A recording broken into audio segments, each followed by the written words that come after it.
Mesir, antara sejarah dan rencana licik barat. Selain karena piramidanya, Mesir juga dikenal dengan julukan Kinanah yang berarti busur. Karena darinya tersebar para ulama ke berbagai penjuru dunia. Hal ini bisa dilihat dari apa yang dituliskan oleh Ibnu Tohan Huyai bin Ali al-Hadrami dalam bukunya Sejarah Ulama Mesir. Buku ini mengumpulkan ratusan biografi para ulama Mesir. Di antaranya ada Imam Syafi'i, peletak pertama ilmu ushul fikih dalam kitabnya Ar-Risalah. Kemudian ada Imam Suyuti, pengarang kitab Tafsir Jalalain. Lalu ada Imam Ibnu Hajar al-Asqalani, pengarang kitab Fathul Bari, syarah Sahih Bukhari yang paling terkenal. Dan Imam Ibnu Manzur, pengarang kitab Lisanul Arab. Mesir tidak hanya memiliki ulama dalam bidang sokfa Islam saja loh, tapi juga memiliki ilmuwan dari berbagai bidang yang lain. Seperti Ibnu Al-Hawtham, ahli optik yang bukunya Al-Manazir dijadikan dasar dalam ilmu fisika. Kemudian ada Faruk Elbas, ilmuwan luar angkasa, dan Zaghloul El-Nagar, ahli stratigrafi. Ada juga Magnet Yakub, salah satu dokter yang paling terkenal di dunia, spesialis bedah jantung dan paru-paru. Kemudian yang terakhir ada Samira Musa, ilmuwan atom Mesir yang dibunuh intelijen Amerika Serikat ketika ia menolak untuk tinggal di sana. Karena banyak memiliki potensi, baik dari sumber daya alam dan sumber daya manusia, Mesir menjadi incaran negeri-negeri besar seperti Prancis, Inggris, dan Amerika. Mesir pernah berada di bawah penjajahan Prancis pada masa serangan Napoleon tahun 1798 dan masa serangan Inggris pada tahun 1822. Dengan semangat keislaman yang tertanam dalam dada rakyat Mesir, muncullah para ulama yang berjuang melawan kolonialisme, seperti Syekh Sulaiman Al-Jauzaki yang berujung dieksekusi di halaman kastil saat memberontak para penjajah Prancis. Hari ini, Barat yang dipimpin Amerika telah membuat rencana licik untuk menguasai penduduk Mesir.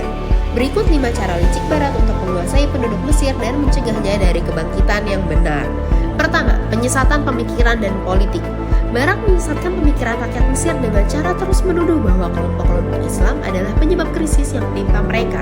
Padahal, krisis kemiskinan yang mencapai angka 50-60% dan utang luar negeri yang mencapai 157,8 miliar dolar adalah akibat pemerintah Mesir yang berhutang pada IMF. Akhir tahun 2016, Mesir menandatangani perjanjian utang dengan IMF senilai 12 miliar dolar selama 3 tahun. Sebagai gantinya, IMF melakukan reformasi ekonomi Mesir yang mencakup liberalisasi nilai tukar, pencabutan subsidi BBM, dan penerapan PPN atau pajak pertambahan nilai. Inilah yang membuat rakyat Mesir berada dalam keterpurukan. Kedua, mengekang institusi militer. Barat melakukan pemantauan ketat terhadap para perwira yang berpengaruh. Barat juga berhati-hati dalam memberi posisi sensitif kepada mereka yang setia kepada negara. Tentara tidak diberi kesempatan untuk memiliki senjata di bangsal militer kecuali di waktu tertentu dan di bawah pengawasan ketat. Selain itu, ada pembinaan personel tentara dengan sakofa khusus untuk menciptakan kesetiaan dan kepatuhan buta kepada para politisi, dan pemberlakuan hukuman berat kepada siapa saja yang melanggar perintah. Ketiga, godaan finansial dan hak istimewa kepada lembaga militer. Barat mengikat para pemimpin tentara dengan uang. Bukan rahasia lagi bahwa persediaan ekonomi Mesir dikendalikan para pemilik pengaruh di pemerintahan dan orang-orang yang dekat dengan mereka dari kalangan tentara.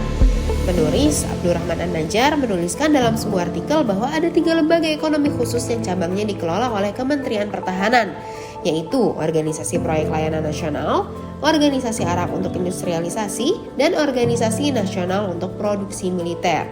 Yang keempat, peperangan kejam terhadap gerakan Islam dan jihad. Hal ini bukanlah hal yang baru, bahkan sudah terjadi lama sejak masa revolusi 1952. Kelompok Islam ditindas, para pemimpinnya dihukum mati, seperti dalam peristiwa Al-Mansyah tahun 1954. Yang dimana beberapa pemimpin Ikhwanul Muslimin seperti Mahmud Abdul Latif dan Yusuf Tal'at dihukum mati karena dituduh berusaha membunuh Presiden Gamal Abdul Nasir. Pelacakan dan pemenjaraan beruntun lainnya terus dilakukan. Tujuannya adalah untuk menjaga sistem antek asing dan mengirim pesan bahwa siapapun yang menentangnya akan diberantas sehingga masyarakat Mesir tak lagi mendukung kelompok Islam. Yang kelima, bertambahnya kedekatan hubungan Mesir dengan Israel dan pendirian Pangkalan Barat. Mesir merupakan salah satu negara pertama yang mengumumkan normalisasi dengan Israel tahun 1978. Tujuannya adalah untuk bersama membela kepentingan Barat. Perjanjian tersebut diikuti dengan pendirian pangkalan militer Amerika di Sinai, peluncuran semua jenis senjata kecuali yang diperlukan untuk memerangi kelompok-kelompok Islami. Namun semua rencana licik Barat berujung pada kegagalan. Kegagalan ini dimulai sejak munculnya revolusi melawan penjajahan Prancis dan Inggris dan adanya gerakan yang menyuruhkan perubahan atas dasar Islam. PM Israel Netanyahu juga berdiri di depan Knesset, parlemen Israel, untuk mengumumkan kegagalan semua perjanjian damai dengan dunia Arab.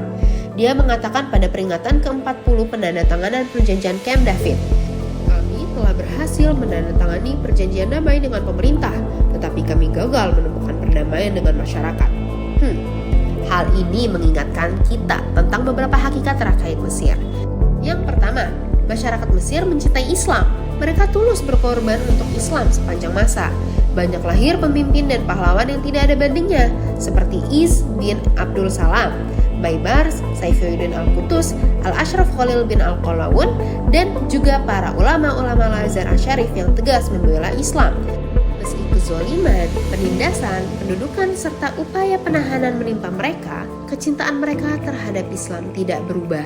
Bahkan seandainya diadakan referendum tentang hal ini, maka jumlah orang yang menuntut penerapan Islam akan mencapai lebih dari 95%.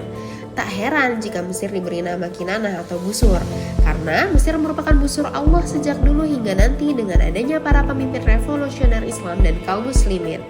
Yang kedua, bumi Mesir memiliki banyak kekuatan. Mesir memiliki SDM, SDA, dan posisi strategis di negeri-negeri Islam, khususnya bagi Syam dan benua Afrika. Mesir akan terus menjadi rahmat seperti yang Rasulullah SAW sebutkan. Mesir juga akan kembali menjadi pintu pembuka dan pemersatu umat Islam hingga mereka dapat membebaskan Baitul Maqdis ketiga kalinya, sebagaimana ia dibebaskan dari para pasukan salib dan Mongol.